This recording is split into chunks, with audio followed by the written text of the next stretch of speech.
Sean ustedes bienvenidos al segundo día de esta celebración.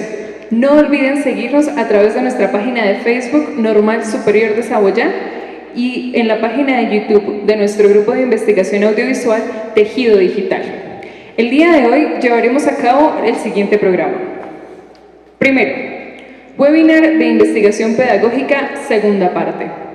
Segundo, las escuelas normales a nivel internacional, un caso mexicano. Tercero, programa radial Despertar Normalista. Cuarto, experiencias significativas de egresados de la Escuela Normal Superior de Saboya. Quinto, muestra artística y tecnológica. Sexto, transmisión del programa radial Currinformarte, de la emisora escolar Saberes Online.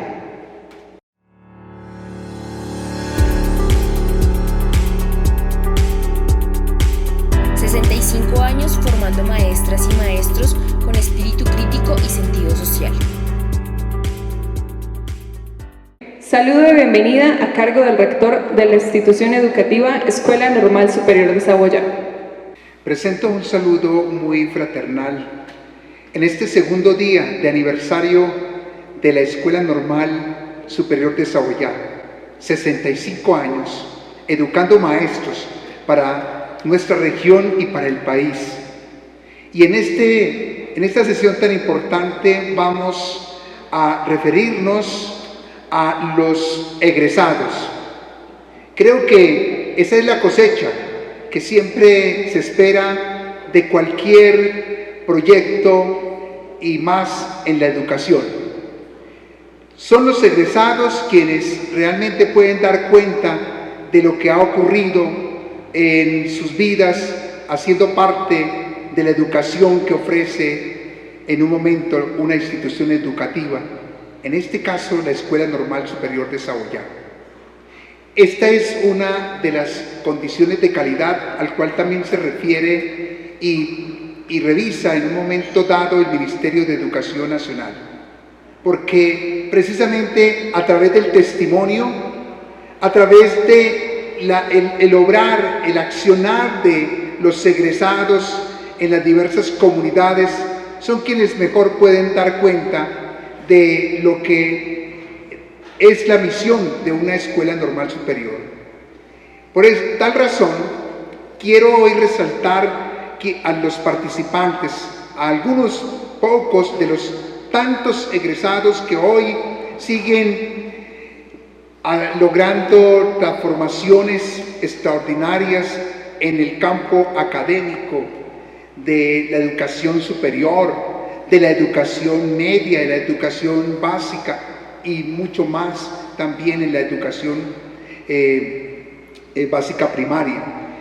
Por tal razón quiero hacer mención de egresados como el rector Diego Andrés Tincacá, quien, entre otras cosas, hoy es presidente de la junta directiva de esta asociación que tiene un compromiso con su institución. También saludar en este día a la doctora María Cristina Pineda, quien pasó por las aulas, por este escenario de la Escuela Normal, ya hace varias décadas, pero hoy se encuentra trabajando por ayudar a transformar esta sociedad y mucho más en la academia de la Universidad Pedagógica Nacional. Pero también a la doctora Jimena Elizabeth Puentes Martínez, quienes en un momento disertarán con nosotros de sus experiencias. Es muy importante para nosotros contar con esa participación de ellos en el día de hoy, y así como estas muestras, desearíamos también con el tiempo seguir abriendo espacios para los tantos otros egresados que efectivamente llevan con su vida y con su quehacer lo que un día acogieron en su formación que les ofreció esta escuela normal. La institución en un momento participó de ese proyecto de sus vidas. Claro, después ellos siguieron por su cuenta, avanzando, creciendo, pero estamos seguros que todavía habita en sus corazones los mejores recuerdos y aquello que resultó más significativo en su formación como educadores. Por favor, degustemos este momento de disertación de nuestros egresados. Segundo, intervención del presidente de la Junta de Egresados, Diego Andrés Tinjacá, graduado en la primera promoción de normalistas superiores en el año 2002, licenciado en Educación Básica de la Universidad Pedagógica y Tecnológica de Colombia, magíster en Educación Educativa de la misma universidad. Actualmente se desempeña como rector de la institución educativa técnica La Floresta del municipio de Quipama. Buen día para todos. Soy Diego Andrés Tinjacá Alarcón, egresado de la Escuela Normal Superior de Saboyá.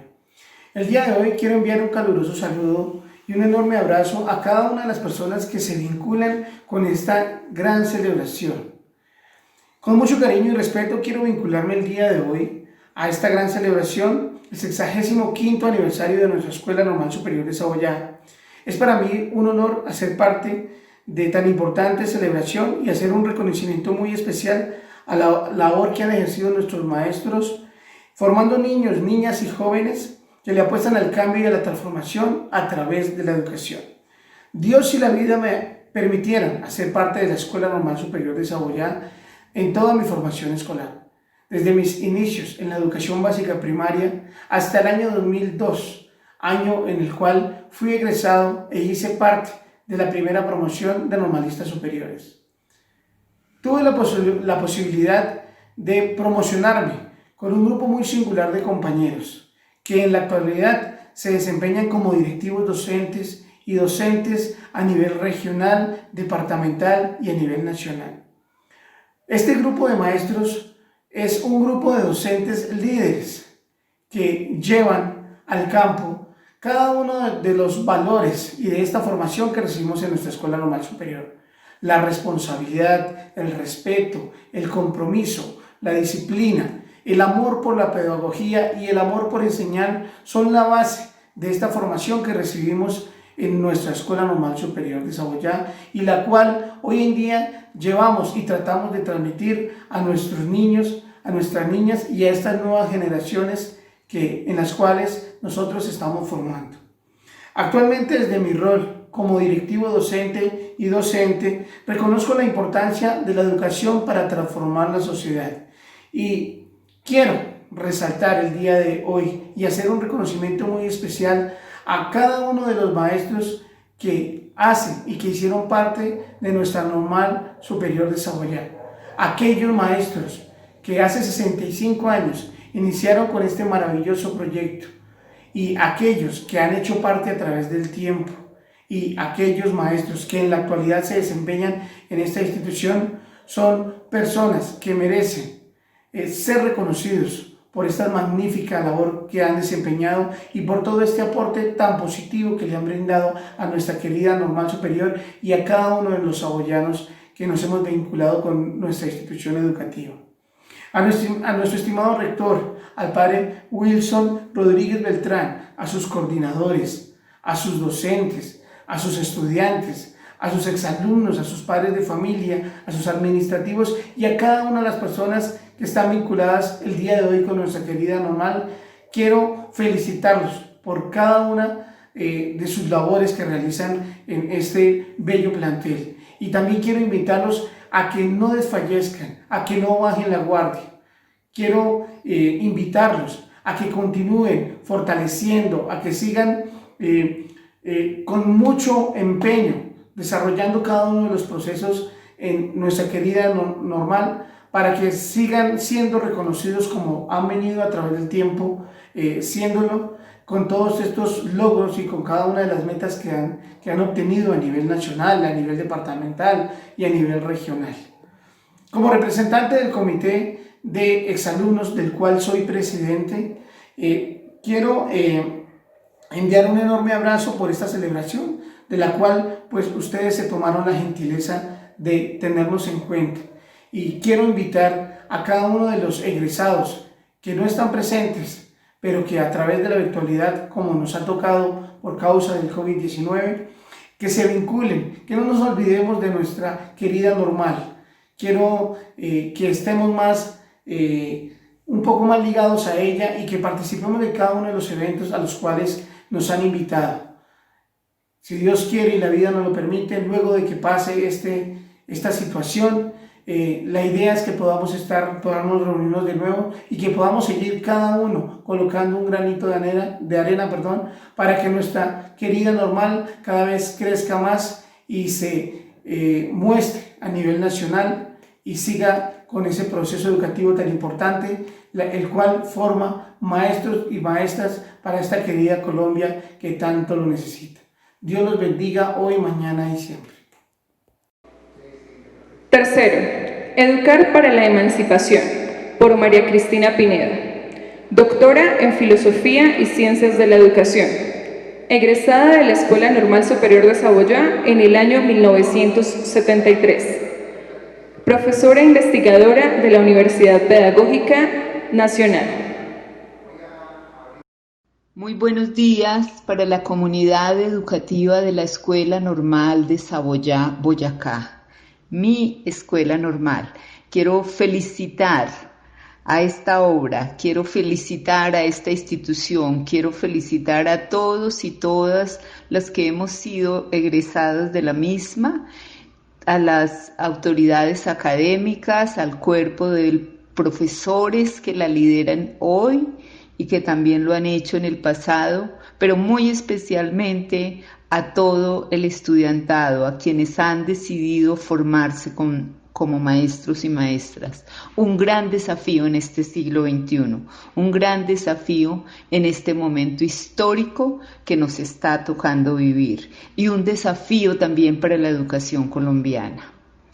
Bueno, con este saludo, soy María Cristina Martínez, profesora de la Universidad Pedagógica Nacional, investigadora en diferentes temas, pero dedicada de razón y corazón a la formación de educadores. Quiero hablarles hoy de un tema que desde mi punto de vista no solo es importante, es fundamental. Y es que reflexionemos en torno al qué hacer de la educación, al qué hacer de la pedagogía, a los desafíos que tenemos como seres humanos y especialmente como maestros y maestras en estos tiempos. Y es la necesidad de educar para la emancipación. ¿Emancipación por qué? ¿Emancipación para qué? Intentaré como desglosar este concepto, y es que efectivamente frente a este mundo tan enrarecido de alguna manera, tan convulsionado, con tantos desafíos y reveses, necesitamos que desde la educación, recuerden que la educación no cambia el mundo, como decía Freire, pero sí cambia los sujetos que van a cambiar el mundo.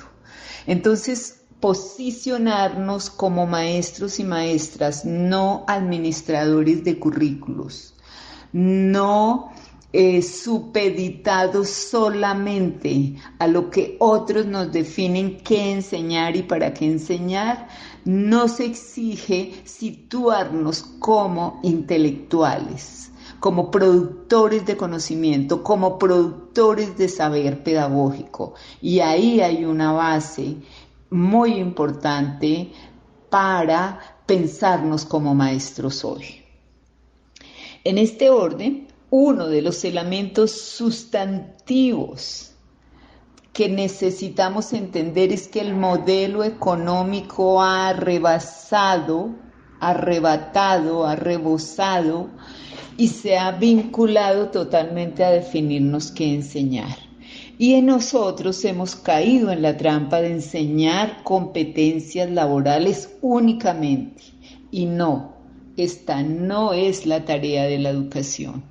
La tarea de la educación es formar al ser humano, al sujeto integralmente en todas sus dimensiones, biofísica, estética, espiritual, política, social. Y esto significa que a aquellas asignaturas que nos dijeron no más, que nos dijo el mercado no más, nosotros nos resistamos y podamos liberarnos para que el ser humano, la vida, los derechos humanos, la vida digna, la paz, la igualdad de oportunidades para todos, el revelarnos a la miseria, el revelarnos para los que se niega el derecho a la educación, es el desafío de una educación para la emancipación.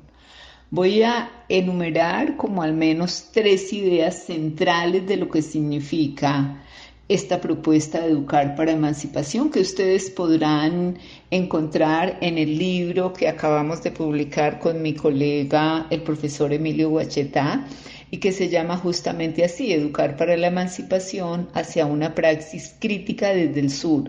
Y desde el sur es porque está fundamentado desde América Latina y para América Latina. No estamos rechazando los saberes occidentales, no es eso.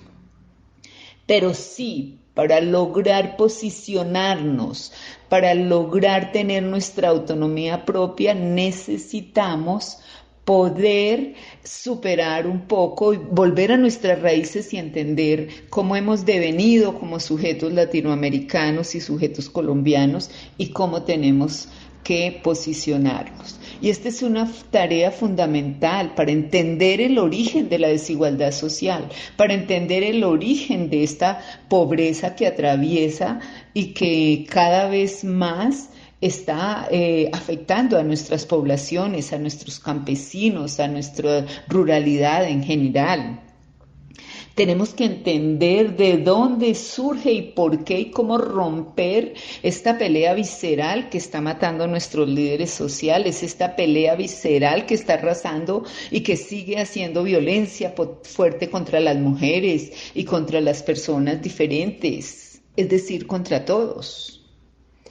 Bien, un asunto fundamental para pensar la educación para la emancipación es entender cómo es que estamos formando el pensamiento crítico. Recuerden que hoy en los estándares se dicen que hay que formar capacidades críticas y competencias críticas, para decirlo en los términos que se usan. Pero esto que se está enseñando, que está muy centrado en lectura crítica, déjenme decirles que es importante, pero no es fundamental. Si no logramos conectarnos con una comprensión histórica de lo que nos está pasando, con una comprensión de una historia verdadera, no la que cuentan los libros de texto, si no entendemos dónde está esa raíz de este odio visceral que los partidos políticos tradicionales nos obligan a vincularnos desde siempre, baste nombrar desde el 49 con la muerte de Gaitán, solo para situar un hecho histórico, lo que nos está pasando es lo mismo. Entonces, aquí la apuesta central de una praxis crítica emancipatoria, en el sentido de Freire y en el sentido de Gramsci, es orientar a la emancipación humana, a recuperar, a formar el sujeto. Nos interesa el sujeto más que una cantidad de conocimientos acumulados o una competencia específica. Cuando los profesores sabemos que tenemos un proyecto colectivo que apuesta realmente por la transformación. Es decir, ¿cómo formamos para tener conciencia crítica y conciencia política? No politiquera, eso entiéndase bien, conciencia política. Y aquí hay muchas maneras de hacerlo. Lo primero, profesoras y profesores y estudiantes de ciclo complementario, es revelarnos entiéndase, criticar, resistir a esos saberes que son ajenos, que no le encontramos sentido, que no pueden traducirse en un mejoramiento de la condición humana. Necesitamos romper, la competencia se vuelve competir contra el otro y no construir con el otro.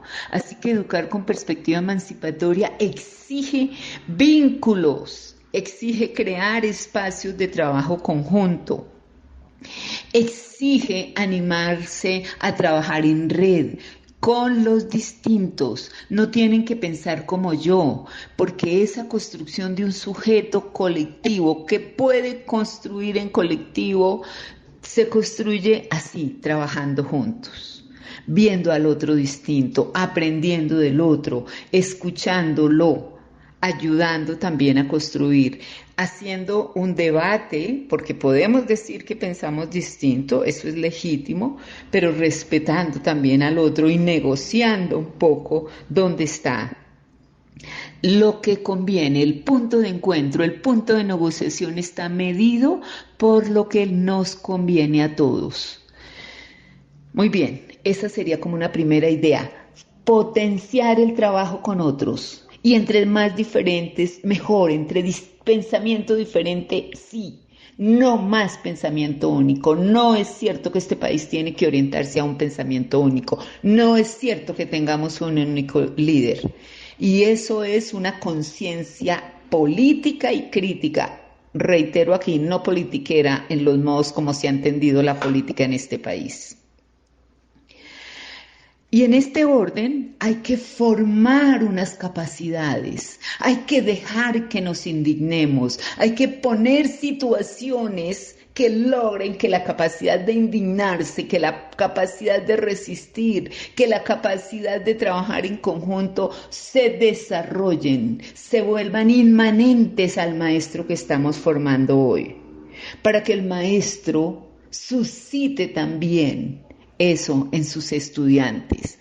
No más repetir tareas, no más repetir lecciones. Está clarísimo con esta época que estamos viviendo. La información está, la formación no. Es la tarea de la escuela. Y la escuela se posiciona como espacio de vida, como espacio de encuentro con el otro.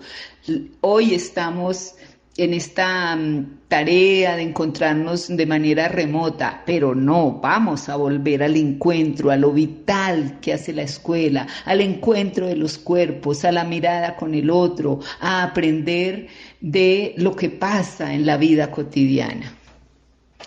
Una tercera idea de educar para la emancipación es que necesitamos enseñar a tomar conciencia de que la escuela tiene que eliminar todas las formas de discriminación. Tenemos que apostar por una educación con y para la justicia social. Esto significa que necesitamos reconocer a los otros como legítimos otros, no importa de la clase social, no importa la raza, no importa el sexo, no importa el género.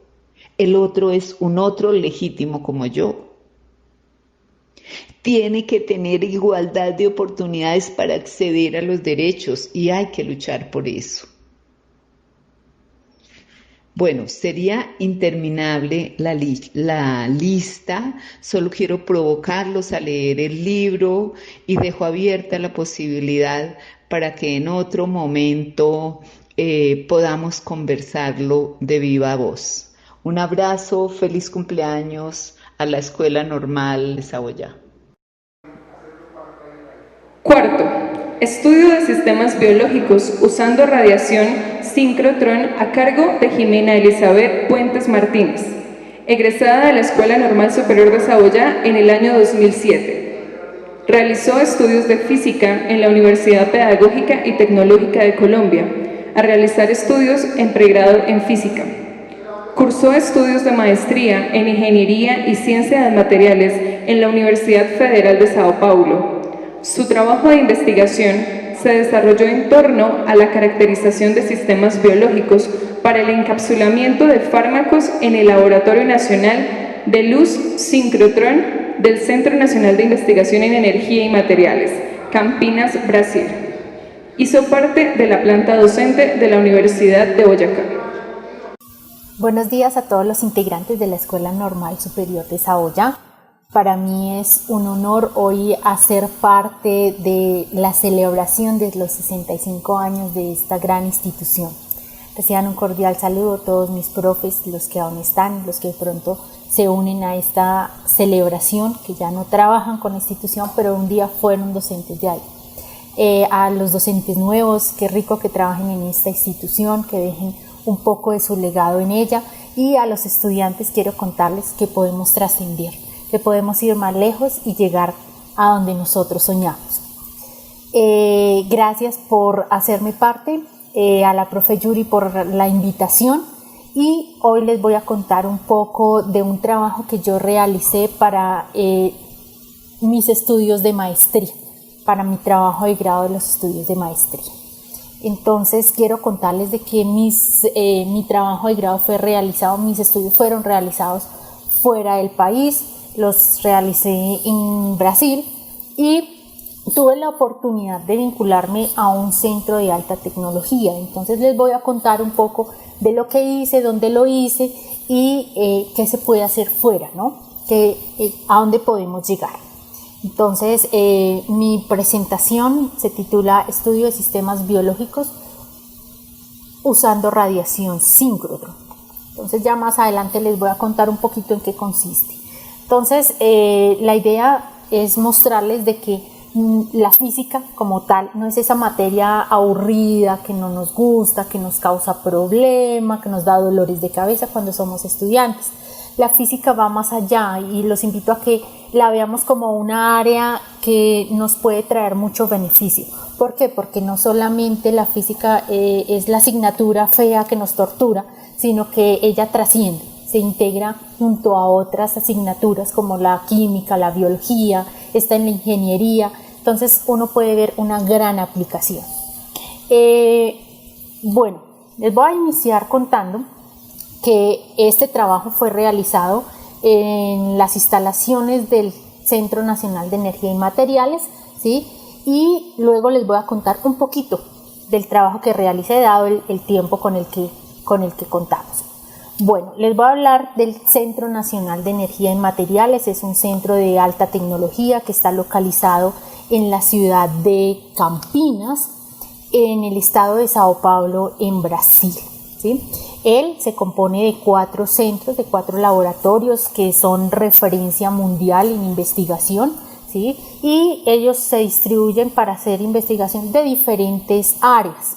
Entonces, tenemos el Laboratorio Nacional de Luz Síncrotron, ¿sí? Esta es la única fuente de luz síncrotron que está en América Latina, ¿sí? Y actualmente pues ya entró en operación la fuente de luz síncrotron Sirius, ¿sí? Esta es una fuente un poco más potente, si podemos llamarlo así, de una energía con rango de energía mayor, opera un rango de energía mayor y es un haz de luz de radiación más brillante que me permite realizar más estudios. También está el laboratorio de nanotecnología, Laboratorio Nacional de Nanotecnología. Él se encarga de estudiar materiales avanzados y incorpora todos los laboratorios que corresponden al área de microscopía. También cuenta con el Laboratorio Nacional de Biociencias.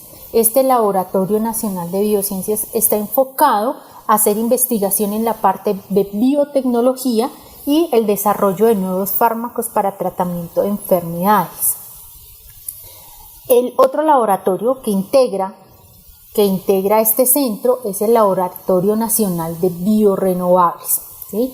Él da soluciones biotecnológicas para el desarrollo sustentable de biocombustibles avanzados bioquímicos y de biomateriales.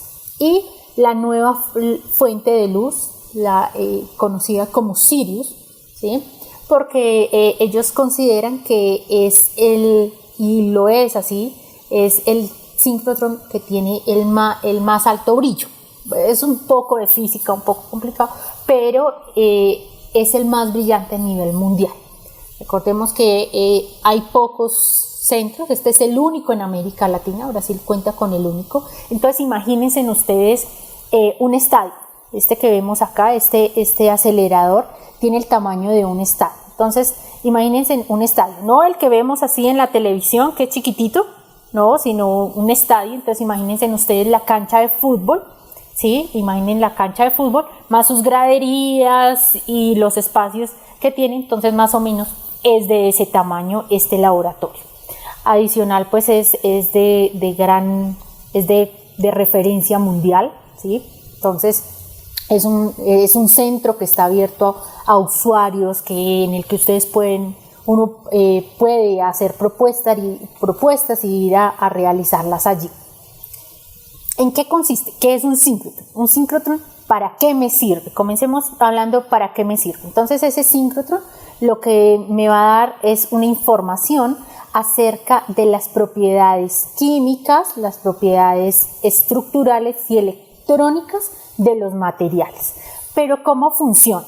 Pues resulta y pasa de que ese síncrotrón, pues lo que yo voy a tener acá, ¿sí? Estas son las instalaciones al interior del laboratorio, pero ¿cómo funciona? Entonces yo voy a tener acá un acelerador, ¿sí? Un acelerador de electrones, ¿sí? Los voy a llevar acá hasta que alcancen una energía y los voy a colocar acá en este anillo de almacenamiento, ¿sí? ¿Para qué? Para que sea desviado, ¿sí? Para que su trayectoria sea desviada. Entonces imagínense ustedes que estamos en una glorieta, ¿sí? Y vamos en un vehículo a alta velocidad. Entonces cuando uno va a entrar en esa glorieta, en su carrito a alta velocidad, pues si uno entra muy rápido, muy seguramente va a salirse y va a generar un accidente, ¿no? Entonces más o menos eso es lo que pasa al interior de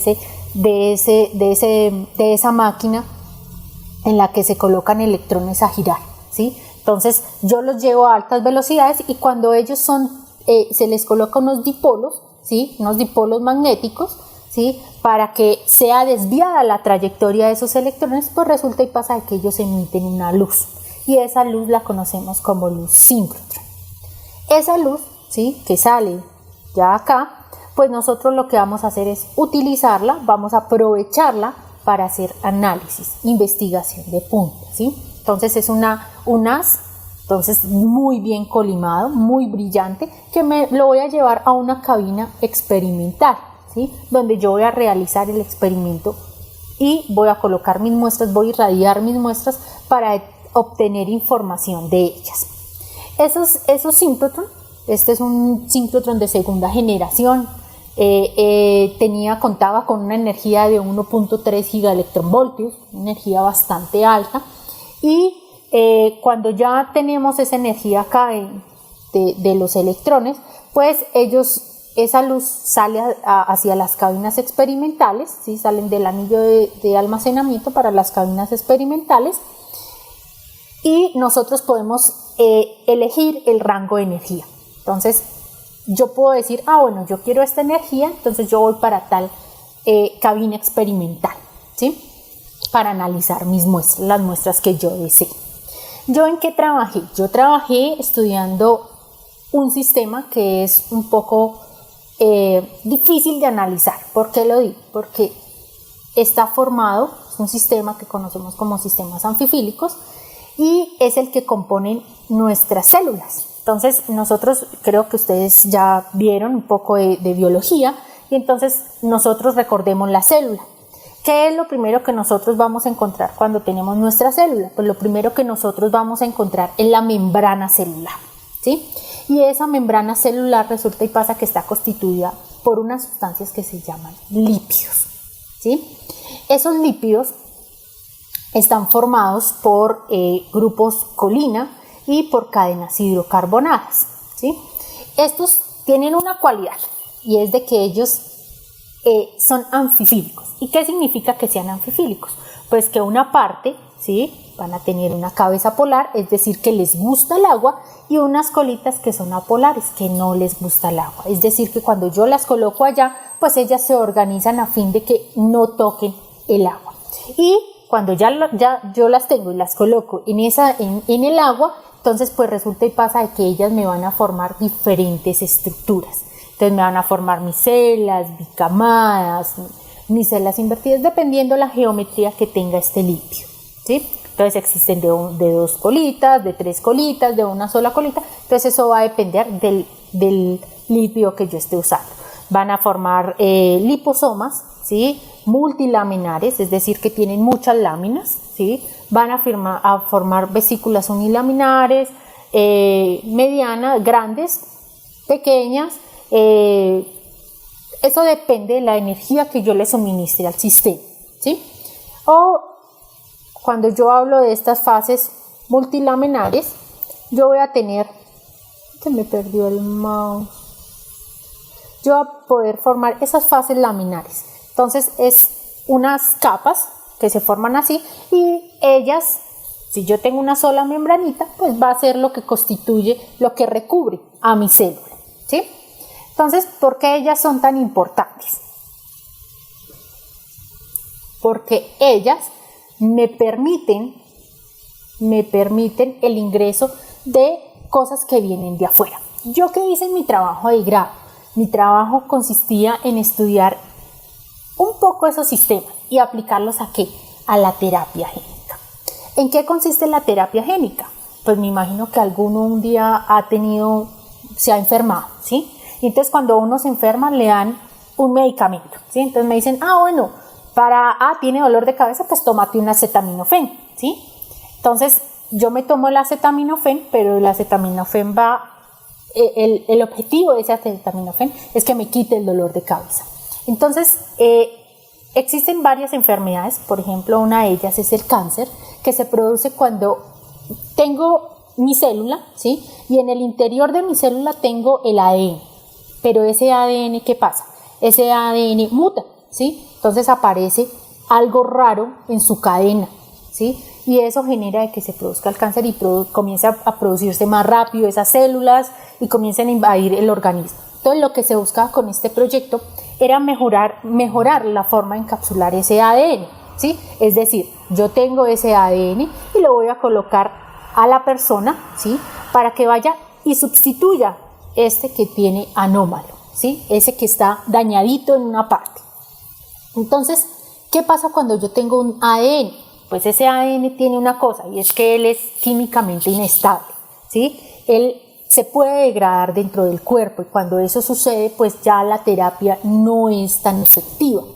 Entonces, ¿yo qué voy a hacer? Necesito colocarlo dentro de algo para que llegue al lugar que yo necesito. Es decir, yo necesito como, entre comillas, colocarlo dentro de un estuchito para que él vaya direccionado y en el recorrido que realice no se descomponga, ¿sí? Es como cuando el niño lleva las onces al colegio y las coloca dentro de la lonchera, pero si él se va corriendo las sacude, ¿cierto? Pues si lleva algo frágil, entonces se va a romper y se le va a regar. O el banano simplemente cuando lo golpeamos, él comienza a volverse negro y ya uno no le agrada pues comérselo en esa forma, ¿cierto? Ya no le llama la atención. Entonces lo mismo pasa al interior de nuestro cuerpo. Entonces la idea es yo empaquetar ese ADN, ¿sí?, para llevarlo a un lugar, al lugar indicado, y que no se me descomponga por el camino. Pero entonces no es tan fácil. Yo tengo que colocarlo dentro de algo. Una forma es colocarlo dentro de un vehículo que llamamos viral o dentro de un vehículo que llamamos no viral. Cuando decimos un vehículo viral, estamos haciendo referencia a los virus, ¿sí?, así como el coronavirus. Solamente que el coronavirus todavía no lo hemos descifrado perfectamente y no podemos decir, no, si yo le hago esto, pues él ya deja de generarme esos problemas tan grandes que nos está causando, ¿sí? Entonces yo voy a colocar ese ADN, ¿sí?, ese ADN que tiene su cadena perfecta, lo voy a colocar dentro de un virus. Pero resulta y pasa que cuando yo lo coloco dentro de un virus, yo tengo una pequeña probabilidad de que esa persona me desarrolle el virus. Entonces ahí vienen los problemas. Entonces lo que nosotros proponíamos en mi trabajo era desarrollar un vehículo no viral, ¿sí? Que él me diera bastantes posibilidades para que no me genere otros problemas adicionales. Entonces, ¿ese vehículo cuál es? Yo cojo mi ADN, ¿sí? Y lo coloco dentro de un liposoma. Ese liposoma, este que vemos acá, está formado ¿por qué? Está formado por una membrana de lípidos, ¿sí? Y yo en su interior voy a colocar este ADN, ¿sí? Como se ve acá. Entonces yo tengo mi membrana y le coloco el ADN en su interior. Entonces yo lo llevo, ¿sí? Y él muy seguramente va a llegar y va a entrar a la célula. ¿Y cómo? Pues resulta y pasa que mi celulita, ¿sí? Mi celulita, ella es hecha de estos lípidos, su membrana celular, la que está acá más afuerita. Cuando ustedes vean por allá en el colegio se van a acordar de mí y van a decir, lo vimos en la charla.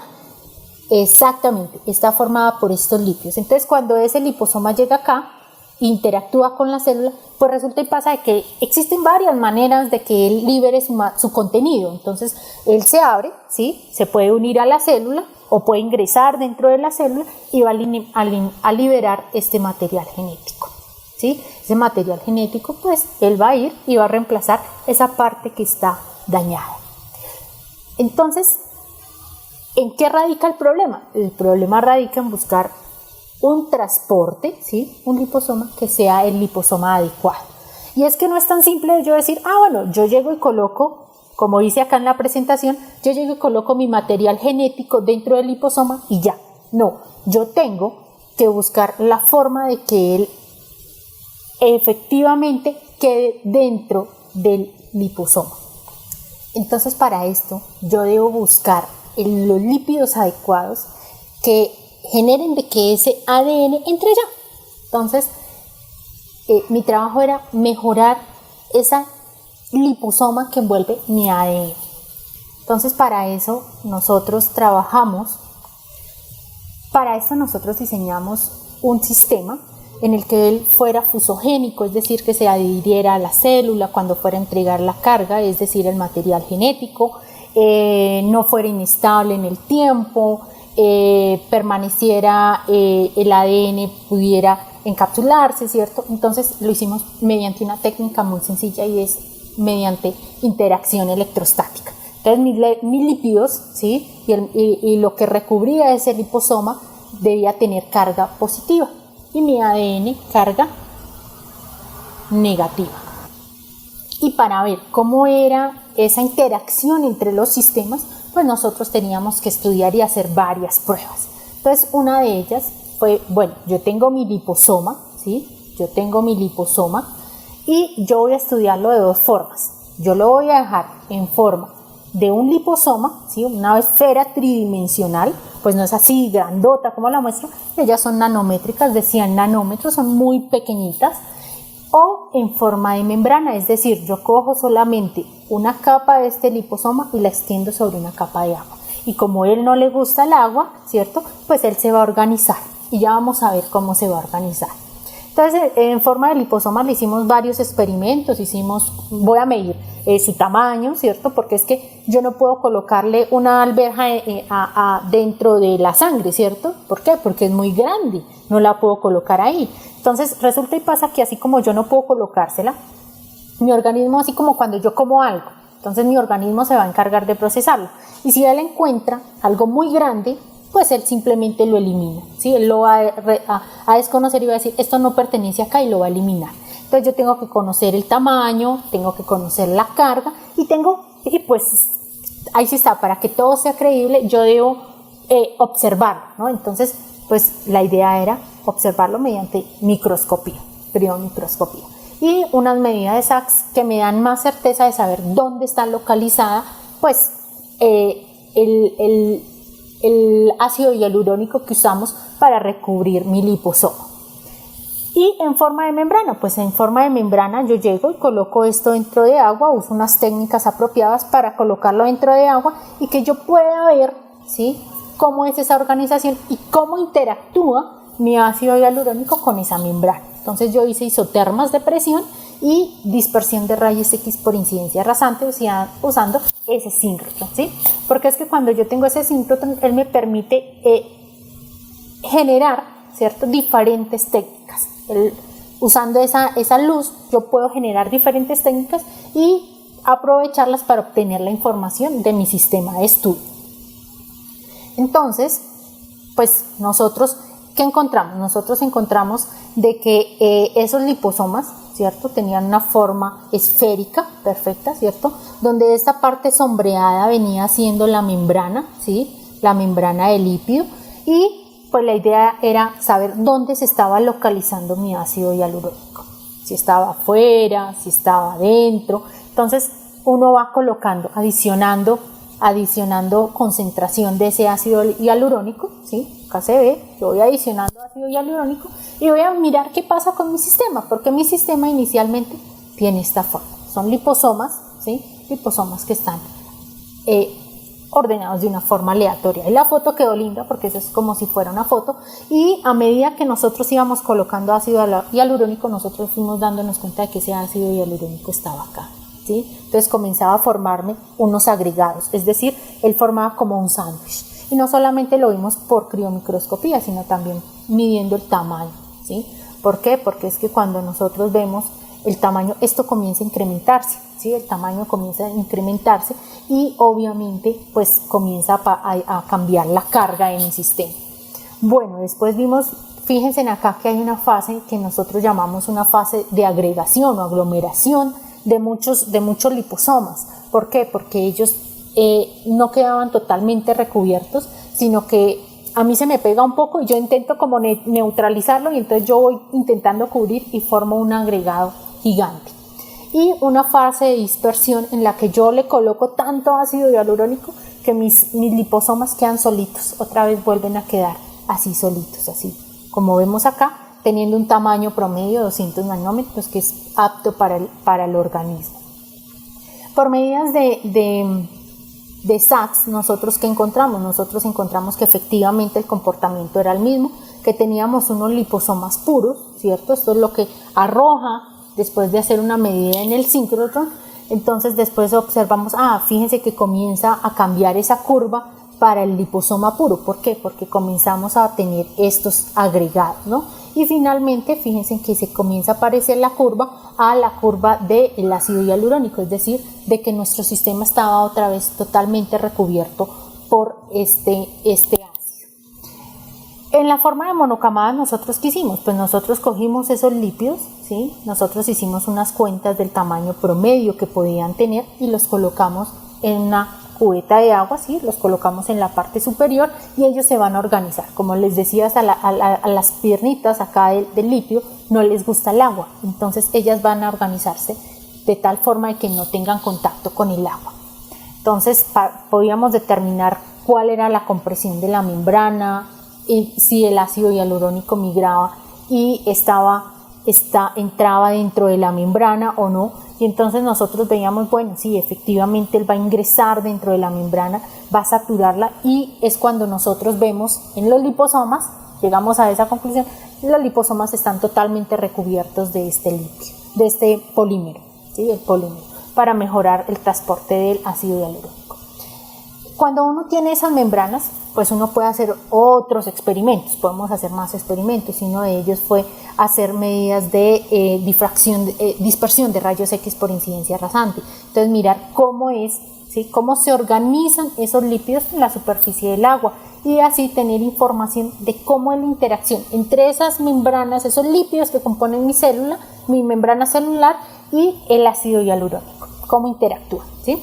Entonces nosotros hicimos, es toda una conjunto de más y más cosas que le vamos agregando, porque fíjense en acá, yo ya coloqué algo más pequeño acá, este vendría siendo nuestro síncrotron, cuando la luz sale hacia la línea experimental, y allá yo tengo toda una instrumentación para poder hacer ese tipo de experimentos, ¿no? No es tan simple como pensamos. Entonces, hasta llegar al detector para yo obtener información de cómo es que está organizado mi sistema. Entonces, fíjense en que uno comienza a caber y entonces comienza a obtener información de cómo está organizado. Si mis sistemas, si mis lípidos están perfectamente organizados, ¿sí? Yo voy a generarles una presión, yo puedo medir esa presión, ¿sí? Entonces, si ellos están bien, con una buena presión, pues yo veo que ellos tienen una organización. Y es cuando yo veo esta curva acá que aparece en rojito, veo un vallecito allá. Entonces, yo puedo determinar cuál es, cómo están organizados, ¿sí? Si están bien organizados o no.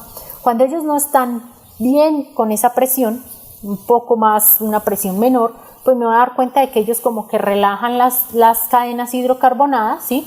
Y lo que voy a ver es de que entre ellos hay un distanciamiento. Entonces el espesor de la membrana va a ser un poco menor y puedo, por ejemplo, yo medir a qué presión será la ideal para que entre acá dentro de esa membrana lo que yo quiera, si es un ácido hialurónico, otro tipo de polímeros, ¿sí? Para que mejore el comportamiento de mi sistema y así llegar al objetivo que yo tengo dentro del cuerpo, que es, por ejemplo, ese tumor que tengo allá produciendo células de una forma descontrolada. Acá está el grupo de trabajo, ellos siempre, pues mi directora de trabajo, mi codirector y otros colaboradores con los que hemos hecho trabajos de investigación. Bueno, muchas gracias, feliz cumpleaños a la Escuela Normal. Quería mostrarles esto y decirles que nosotros podemos trascender fronteras, podemos ir más allá. Los sueños nunca paran, los sueños continúan, entonces la invitación es a que continúen, a que sueñen alto. No se necesita tener dinero para pagarse una universidad, no se necesita tener palanca como lo llamamos comúnmente, se necesita es disciplina para llegar lejos, para aprender y para mostrar de que Saboya es grande y que la gente que nos hemos formado en la Normal Superior de Saboya hemos trascendido y hemos llegado lejos. Y pues muchas gracias por la invitación. Feliz cumpleaños, Escuela Normal.